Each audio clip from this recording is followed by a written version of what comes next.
You did exactly what you were told to do.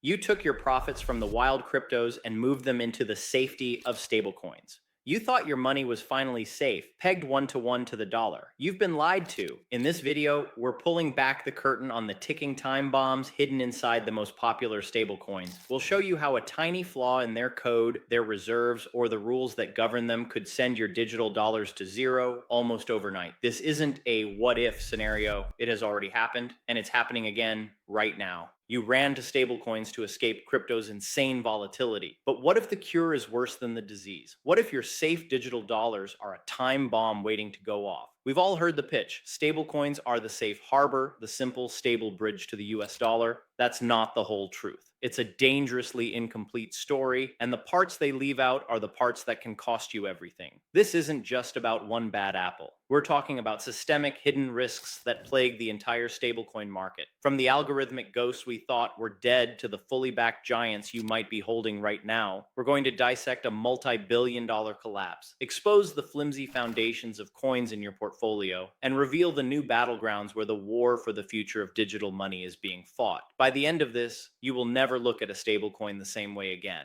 Before we get into the graveyard of failed projects, you have to understand the promise. Why did we all buy into stablecoins in the first place? The idea was brilliant. Crypto was a roller coaster. Bitcoin could swing 20% in a single day. You needed a place to park your money without cashing out of the system entirely. A digital dollar, an asset that held its value one to one no matter what. That simple idea birthed a market now worth hundreds of billions with trillions in transaction volume. It became the plumbing for the entire crypto universe, and it was all built on three models, each with its own promise and its own hidden lie. First, you have the kings, fiat collateralized stablecoins. Think Tether, USDT, and USD coin, USDC. The lie here is simplicity. The pitch is dead simple. For every digital dollar they create, there's a real US dollar, or something just as good, sitting in a bank.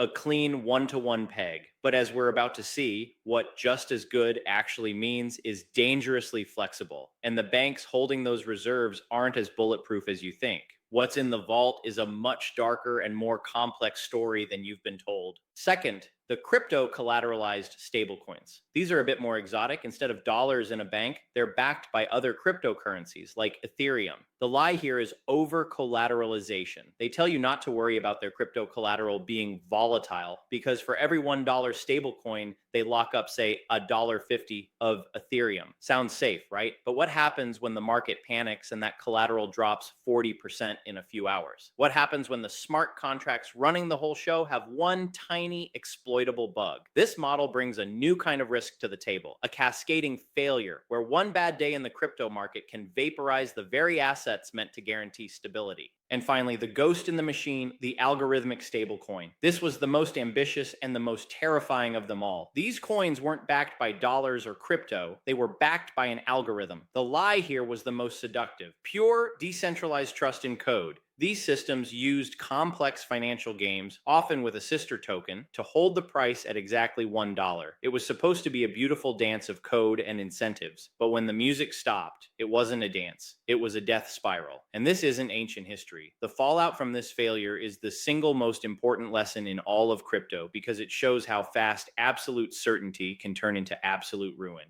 To really understand how your stablecoin can hit zero, we don't need a theory. We need a history book. Let's go back to the spring of 2022 and visit the smoking crater left by TerraUSD and its sister token Luna. This wasn't just a coin failing, it was a $60 billion catastrophe that vaporized the life savings of countless people and set off a chain reaction that blew up the entire crypto industry. The man at the center of it all was Do Kwon, a charismatic and cocky founder who promised to build the decentralized money of the future. His creation, TerraUSD or UST, was an algorithmic stablecoin. It was supposed to be a masterpiece of financial engineering.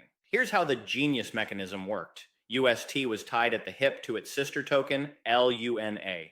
You could always do one of two things: burn $1 worth of LUNA to create one UST, or burn one UST to get back $1 worth of Luna. This created an arbitrage opportunity that was supposed to keep the peg. If UST ever fell to 99 cents, traders could buy cheap UST, burn it to redeem a full dollar's worth of Luna, and pocket the 1 cent profit. This buying pressure would, in theory, push UST's price back to $1. It was elegant, automatic, and backed by absolutely nothing but faith in this mechanism and the ever rising price of Luna. But a clever idea isn't enough. You need demand. You need people to actually hold your algorithmic stablecoin. Do Kwon found the perfect bait, the Anchor protocol. It was the cheese in the world's biggest mousetrap. Anchor offered a mind-blowing, unbelievable, and totally unsustainable 20% annual yield APY on any UST you deposited. Let that sink in. While your bank gave you nothing, Anchor promised 20% on a stable dollar asset. Money poured in. People sold their Bitcoin, their Ethereum, their real-world savings, all to chase this risk-free 20% yield. Demand for UST exploded. As more UST was created, more LUNA was burned, sending LUNA's price to the moon. At its peak, Luna had a market cap over $40 billion. Do Kwon was a genius. Anyone who asked how a 20% yield was sustainable was shouted down as a hater who didn't get it. But the critics were right. The 20% yield wasn't real. It was being paid out of a reserve fund. It was a marketing expense to bootstrap the ecosystem. It was a Ponzi scheme in everything but name, using new investors' money to pay old investors' yields. The whole system had one fatal flaw.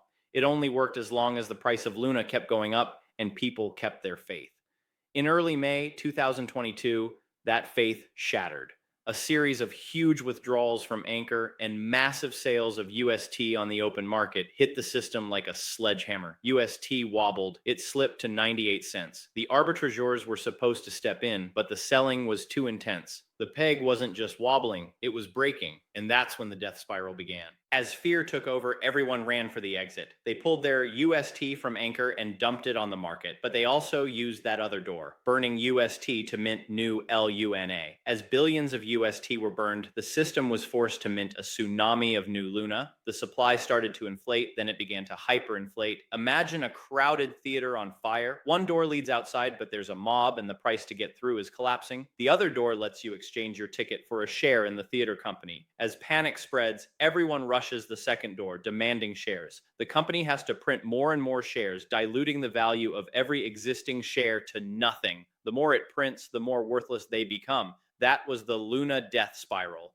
The supply of Luna went from 350 million tokens to over 6.5 trillion in a few days.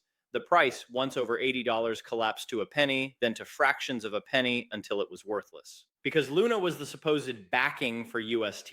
Its collapse meant UST was now backed by nothing. The mighty stablecoin that was pegged to $1 was now trading for pennies. $60 billion of wealth gone.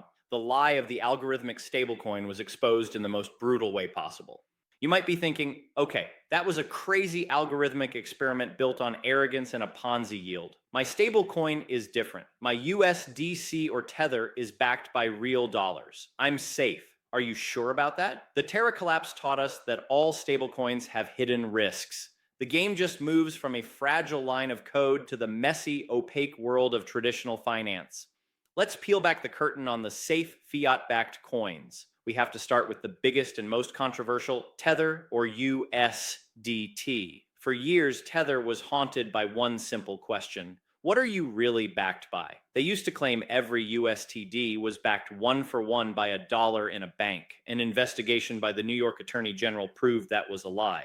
Today, Tether is more transparent, but what they show is complex and risky. As of late 2025, they hold massive reserves, much of it in US Treasuries. They even claim to have billions in excess reserves as a buffer. But when you look at their reports, which aren't full independent audits, you see other things. Gold, Bitcoin, and billions in secured loans. What are those loans? To who? And what's the collateral? This is the critical point. You can sell a US Treasury bill for cash instantly. You can't instantly sell a loan made to another company. In a crisis during a digital bank run, Tether would have to sell these assets fast. What do you think happens to the crypto market if they're forced to dump billions in Bitcoin at once? Their reserves are a complex portfolio, and questions about their quality remain a systemic risk for all of crypto. Now for the supposed good guy, USD coin or USDC. Issued by Circle, they did almost everything right. They work with regulators, embrace new laws like the GENIUS Act and MiCA, and have giants like BlackRock manage their reserves, just cash and short-term US government bonds. No weird loans, no Bitcoin. It's supposed to be the gold standard, and yet it broke. In March of 2023, USDC lost its peg, dropping as low as 87 cents. Why? It had nothing to do with crypto. It had everything to do with a boring, regulated American bank, Silicon Valley Bank. When SVB collapsed, it turned out Circle held over $3 billion of its cash reserves there. Suddenly, billions of dollars backing USDC were locked up in a failed bank. Panic. People saw the headlines and sold their USDC for anything else. It was a classic bank run, just at digital speed. The US government eventually stepped in to backstop SVB's depositors, and the peg was restored. But the lesson was burned into everyone's memory. Your safe stablecoin is only as safe as every bank and counterparty it relies on. It's exposed to the exact same failures of the traditional financial system it was supposed to replace. The risks we've talked about, death spirals and shaky reserves, are known battles. But in late 2025, two new fronts have opened up: regulation and crime. The Wild West days are over. The sheriffs are here, and they're rewriting the laws of the town. First, regulation. In the United States, we now have the GENIUS Act, which passed in 2025, creating the first federal framework for stablecoins. It demands issuers be regulated and their coins backed one-to-one by high-quality assets like cash and short-term treasuries. Sounds great, right? But there's a loophole. The GENIUS Act explicitly prohibits issuers from paying interest. While Circle can't pay you yield, third-party DeFi platforms can. This creates a dangerous split. You hold a safe, compliant stablecoin, but to earn a return, you lend it out on a riskier DeFi platform that takes your safe coin and uses it for highly leveraged speculative trades. If those trades blow up or the protocol gets hacked, your safe stablecoin is gone. The risk hasn't been removed, it's just been outsourced. Meanwhile, Europe's markets and crypto assets MiCA regulation is in full force. MiCA is even stricter, and by mid-2025, a huge percentage of issuer applications were already being rejected. Exchanges have until March 2026 to delist any non-compliant coins. Think about that. A stablecoin you hold today could suddenly lose massive liquidity and market access because its issuer failed to get the right license in Brussels. The second new front is crime. For a long time, Bitcoin was the currency for criminals. Not anymore. In 2024, stablecoins like USDT officially took over, accounting for the majority of illicit transaction volume. Why? They're better for crime. The stable price is perfect for money laundering without market risk. Criminals use them for everything from investment scams to sanctions evasion. This puts you, the average user, at risk. This criminal activity guarantees hostile scrutiny from regulators who can crack down and catch innocent users in the crossfire. It also introduces the risk of tainting. If your wallet receives funds that somewhere down the line were part of a crime, your address could be blacklisted. This isn't a theory. Issuers like Tether and Circle have the power to freeze your funds and cooperate with law enforcement. Imagine waking up to find your stablecoins frozen with no due process because your money unknowingly crossed paths with a bad actor. That power turns your digital dollars into a permission system, and you might not realize it until your permission is revoked. If you think the era of catastrophic stablecoin collapses ended with Terra/Luna, you are mistaken. The ticking time bombs we've been discussing aren't just theories. They are active threats that continue to detonate throughout 2025. The names change, but the stories are terrifyingly familiar. The playbook is always the same. Just look at the implosion of so-called yield-backed stablecoins. Like Anchor Protocol, they promise a high return on your stable holdings, generated from complex, opaque strategies. But that stability depends on those strategies never failing. We've seen these fall apart in 2025 when it's revealed they've suffered staggering multi-million-dollar losses. When the team inevitably pauses withdrawals, the only exit is the open market. A fire sale begins, and a coin that was supposed to be worth $1 plummets to just cents. These events don't happen in a vacuum. The depegging of one coin often causes a contagion effect, threatening other connected protocols that held the failing asset as collateral. It's the Terra/Luna script, repeated on a smaller but no less devastating scale. At the same time, we've seen synthetic stablecoins collapse to just pennies on the dollar. The causes are a tangled web of extreme leverage, hacks, and potential fraud, where founders borrow millions in legitimate stablecoins using their own soon-to-be worthless token as collateral, with no intention of ever paying the loans back. These collapses happen even with prominent backers and tens of millions in venture capital funding, proving that a flashy list of investors is no guarantee of security. These are not isolated incidents. They are symptoms of a deeply flawed system. In the first half of 2025 alone, DeFi hacks and exploits have caused losses surpassing $3 billion. We've seen hundreds of millions of dollars drained from exchanges and protocols. The attackers are evolving, moving from simple code exploits to sophisticated attacks on private keys and governance. The market for high yield, fragile stablecoins continues to attract money from investors who either forgot the lessons of 2022 or believe that this time it's different. It's never different. The core principles of finance don't change just because they're on a blockchain. Unaudited reserves, unsustainable yields, and extreme leverage are time bombs. The events of 2025 are a stark reminder that the next Terra is not a question of if, but when, and which coin is next. So, what are you supposed to do? The landscape is a minefield, but knowledge is your armor. Understanding these risks is the first and most critical step to protecting yourself. Here is your survival guide, a checklist of red flags you must watch for. First, beware the siren song of unsustainable yields. This is the number one lesson from Terra. If a protocol offers you double-digit APY on a stable asset, you have to ask, where is the yield coming from? Is it from real economic activity like lending fees, or is it being subsidized by a treasury to fake demand? If you can't find a clear, sustainable source for the yield, then you are the yield. Get out. Second, scrutinize the reserves. Don't take fiat-backed at face value. Dig deeper. Is it backed 100% by cash and short-term UST bills like USDC, or is it a complex cocktail of assets including corporate debt, mysterious loans, or even volatile cryptos like Tether? Look for regular professional attestations and know that they aren't the same as a full audit. The more complex the reserves, the higher the risk. Third, understand the peg mechanism. Is it a simple one-to-one model, or is it a complex algorithmic or crypto collateralized system? If it's algorithmic, you're betting against a death spiral. If it's crypto collateralized, you're betting against a market crash. The simpler the mechanism, the fewer hidden points of failure. Fourth, assess centralization risk. The USDC peg during the SVB collapse was a masterclass in this. Find out which banks and custodians the issuer uses. Does the issuer have the ability to freeze your funds? By using a centralized stablecoin, you are trusting a central entity not to blacklist you or turn off your money. Fifth, monitor the regulatory environment. Is the stablecoin you're using compliant with major frameworks like the GENIUS Act in the US and MiCA in the EU?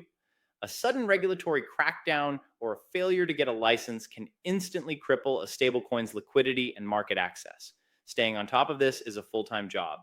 To get our latest analysis and stay ahead of the risks that could blow up your portfolio, make sure you subscribe and hit the notification bell. It's one of the most important investments you can make. We started with a simple idea. You've been lied to about stablecoin safety. The promise was a digital dollar, a secure refuge from crypto's chaos. The reality is far more dangerous. A stablecoin is not a savings account. It's not FDIC insured. It's a complex global financial product with a potent set of risks. The risk of a death spiral coded into its DNA, the risk of opaque reserves that disappear in a panic, the risk of its banks failing, the risk of a regulator's pen making it an illegal asset overnight, the risk of your funds being frozen. The biggest risk of all is not understanding what you actually hold. We shattered the illusion of safety not to create fear, but to arm you with the truth. Your stablecoin isn't a dollar, it's a claim on a dollar, and that claim is only as strong as the weakest link in a very long chain. The goal isn't to abandon these tools. They're a vital part of the digital economy. The goal is to approach them with a profound sense of skepticism, to move beyond blind trust and demand verification. In this world, the responsibility for due diligence is on you. Don't trust, verify, question the yield, question the reserves, question the code, and question the promises. Because in this ecosystem, knowledge isn't just power. It's the only true form of survival. The next $60 billion collapse is out there waiting to happen. Your job is to make sure your money is nowhere near it when it does.